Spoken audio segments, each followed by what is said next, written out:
The tree of endurance. The wood that withstands water and time. मुरली ने बोला है कल्प वृक्ष के चित्र के बारे में। सूखी हुई जड़ का वृक्ष जिसकी लकड़ी पानी में पड़ी रहने पर भी सड़ती नहीं। हाँ ऐसा बोला। हाँ कल्प वृक्ष के Student, it has been said in the Murli about the picture of the Kalpa tree that it is the tree-like world whose wood doesn't decay despite being in water. This has been said.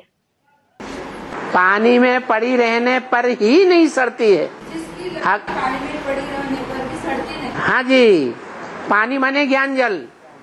Baba, yes, its wood doesn't decay only if it is in water. Water means the water of knowledge. जो what वृक्ष है वो what वृक्ष की जो हड्डी हड्डी सेवा है यानी शरीर है वो कहाँ पड़ा रहता है? The service through every bone of the banyan tree, that is its body, where does it lie? ज्ञान जल में पड़ा रहता है। It lies in the water of knowledge. ज्ञान जल में पड़ा रहने के कारण वो सड़न नहीं आती है उसमें।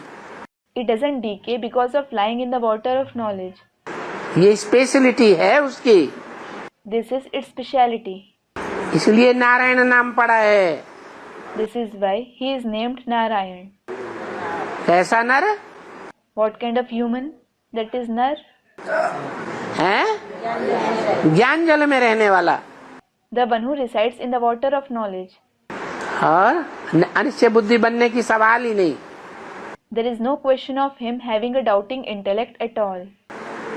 सड़ांध आने की सवाल ही नहीं। That is, there is no question of decaying at all. सड़ांध आती है तो क्या निकलता है? When it decays, what comes out? बदबू निकलती है। बदबू ग्लानि को कहा जाता है। Bad odor. Defamation is said to be bad odor. भगवान के प्रति उसके मुख से ग्लानि नहीं निकल सकती। He cannot defame God through his mouth. गायन निकलेगा लेकिन ग्लानि नहीं निकल सकती। He will praise God. He cannot defame him.